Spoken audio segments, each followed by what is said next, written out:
Halo sabun lovers dimanapun kalian bernapas, balik lagi bareng saya Abah.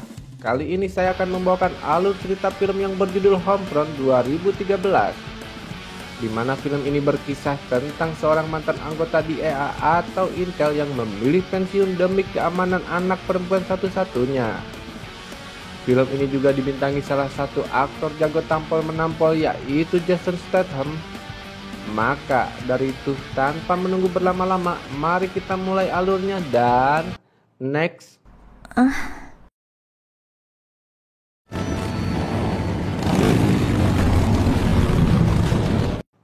Kisah akan berlatar di sebuah negara paman Sam, yaitu Amerika, di mana kita akan melihat segerombolan geng motor yang memasuki sebuah bar. Di dalam bar tersebut ternyata ada sebuah tempat tersembunyi untuk memproduksi barang haram atau yang biasa kita sebut dengan sabu-sabu.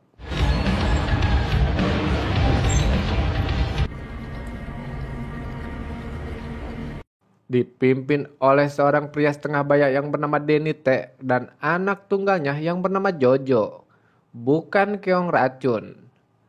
Dan saya perkenalkan satu orang pria yang bernama Broker, di mana dia adalah orang kepercayaan Denny, di mana tugasnya adalah untuk mengantarkan barang haram tersebut sampai ke tempat tujuannya dengan aman dan sentosa. Everybody, let's stop packing this shit up. We're out of here in 30 minutes. Let's go. Tanpa mereka sadari ternyata di luar sudah ada banyak polisi yang mengepung tempat tersebut untuk meringkus para bajingan-bajingan perusak generasi bangsa. Para polisi pun menerobos masuk dan terjadi sedikit baku tembak antara mereka, di mana di sini Denny pun mengetahui bahwa Broker adalah seorang agen pulsa, agen mata-mata yang menyamar menjadi bagian dari mereka. You one of us, you fucking rat!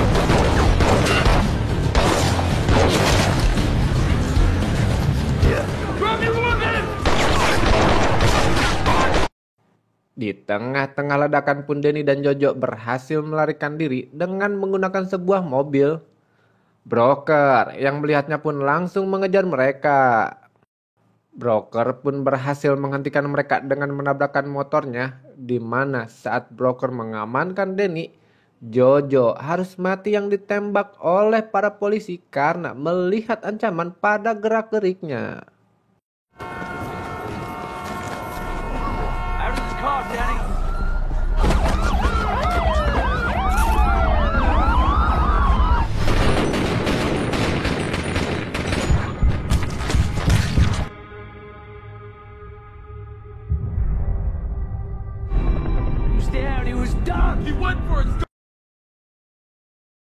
Dua tahun kemudian, tepatnya di kota terpencil, kita akan melihat seorang anak gadis kecil yang bernama Mandy.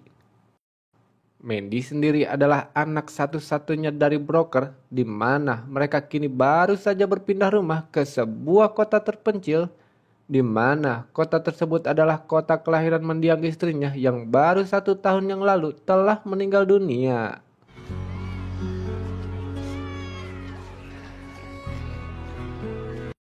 Saat Mandy sedang bermain di halaman sekolah, Mandy pun diganggu oleh bocah pria yang bernama Teddy. Mandy yang sedikit memiliki keterampilan bela diri pun menghajar Teddy dengan 2 pukulan yang melayang tepat di wajahnya.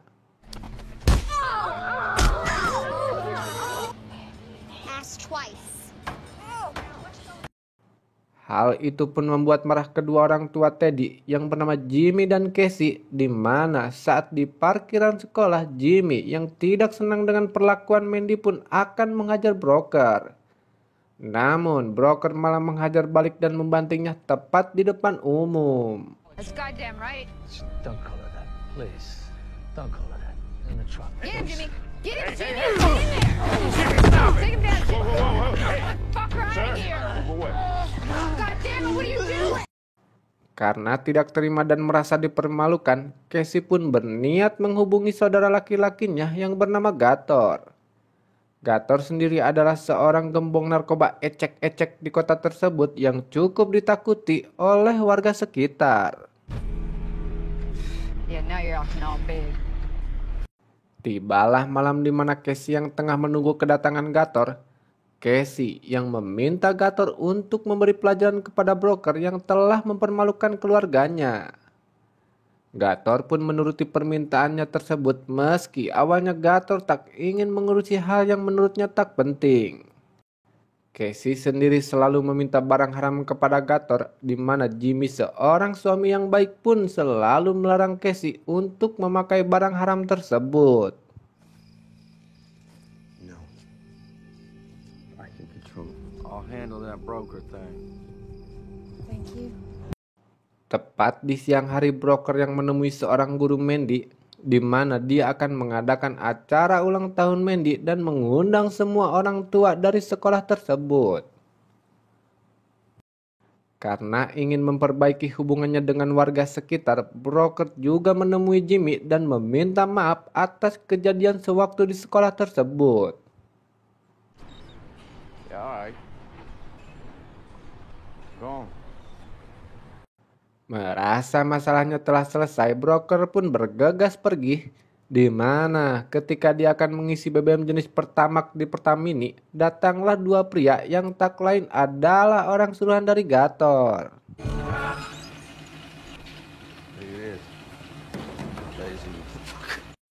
Merasa sekonyong-konyong tak punya sopan santun pun, broker menghajar mereka dan membuat mereka babak belur sampai terkapar.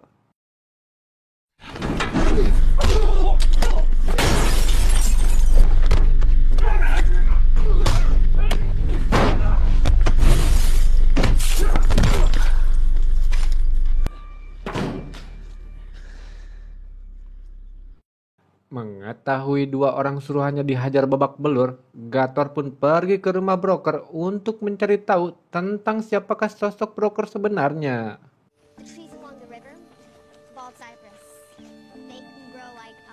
Saat Gator menyelinap ke dalam gudang, Gator menemukan berkas tentang siapakah broker.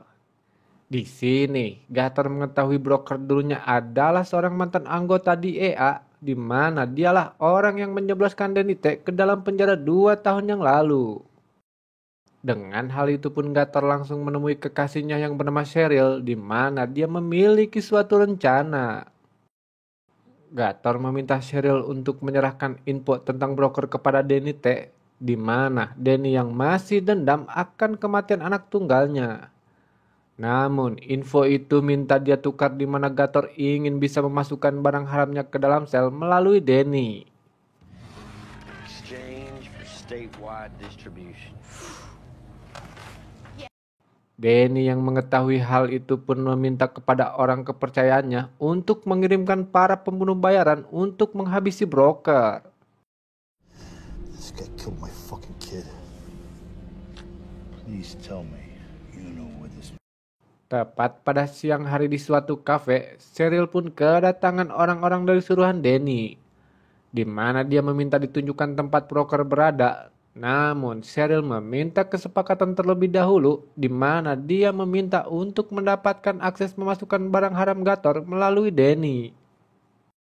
Di sisi lain, broker yang merayakan pesta ulang tahun Mandy pun kini hubungannya dengan Casey mulai lebih baik. Tepat pada malam hari, broker pun mendapatkan kabar dari salah satu temannya dari anggota kepolisian, di mana dia memberitahu bahwa ada salah satu mantan anggota dari geng motor Denite yang pernah ditangkap 2 kali dengan kasus yang sama yang bernama Cheryl. Kini dia tiba-tiba berada di kota di mana broker berada.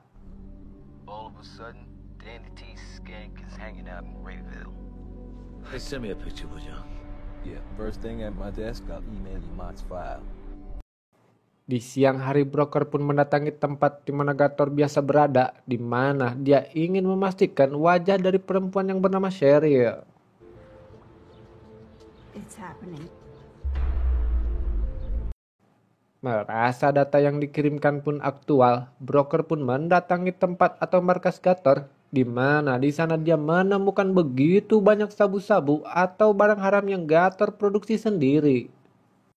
Sebagai aktor utama di film The Mechanic pun broker membuat jebakan, di mana jebakan itu untuk menghancurkan tempat tersebut.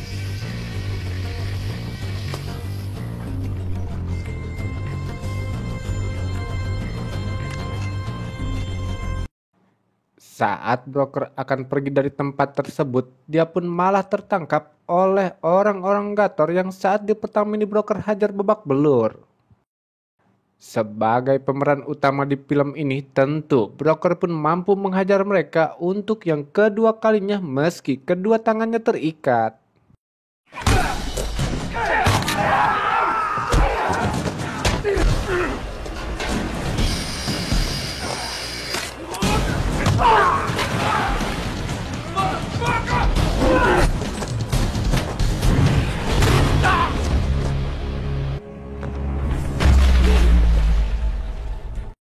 Merasa kota tersebut sudah tidak aman untuk dia dan anaknya, broker pun berniat untuk pergi dari kota tersebut demi keamanan jiwa mereka. Di sisi lain, para pembunuh bayaran itu pun meminta Cheryl untuk mengantarkan di mana tempat broker berada. Dan ketika salah satu teman broker yang sedang memindahkan kuda pun harus berhadapan dengan salah satu pembunuh bayaran yang membuatnya harus tertembak. Broker yang menyadari dengan kedatangan mereka pun mematikan lampu dan bersiap untuk melawan mereka.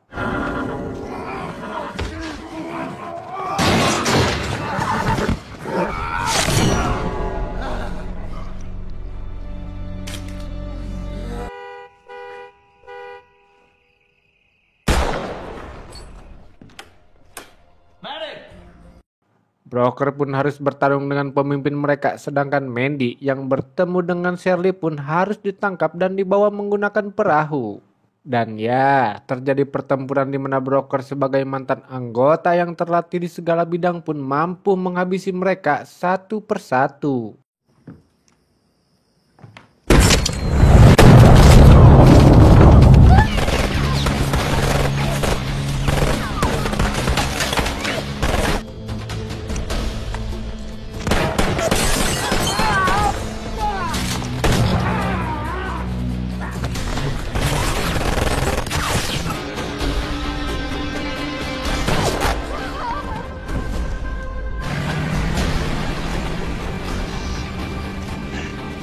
Tidak seperti Inspektur Laduxing yang selalu datang terlambat, di sini para polisi pun datang dengan tepat waktu.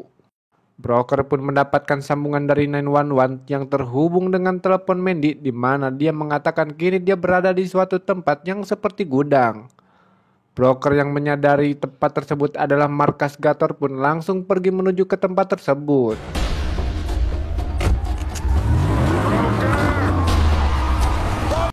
Sedangkan Gator yang mengetahui serial yang membawa Mandy ke markasnya berniat untuk membunuhnya karena hal itu bisa membuat mereka mengetahui tentang barang haram yang Gator produksi di sini. Namun tak lama datanglah Casey yang mencari Mandy, di mana ketika dia mendengar teriakan Mandy dan menyalahkan saklar pun membuat ledakan yang dibuat oleh broker.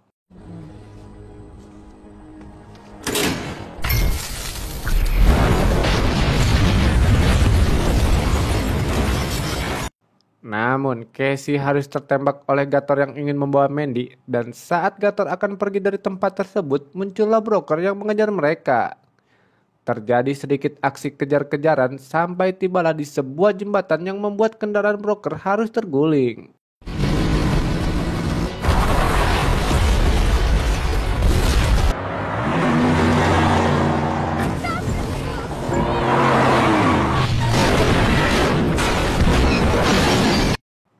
Saat Gator berniat akan menembak broker, Mandy yang berteriak pun dan akan ditembak oleh Gator dan...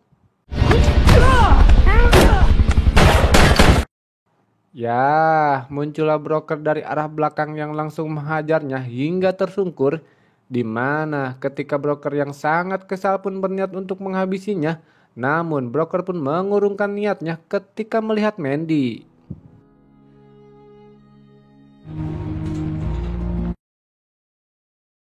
Di akhir film pun Danny kedatangan tamu di selnya, di mana dia kedatangan broker yang menantangnya kembali. I'll be waiting. Dan film pun selesai. Jangankan hanya keringat, darahnya pun akan dia kucurkan demi keselamatan darah dagingnya. Dan itulah yang kita sebut sebagai ayah. Hatur nuhun ke semuanya. Assalamualaikum warahmatullahi wabarakatuh.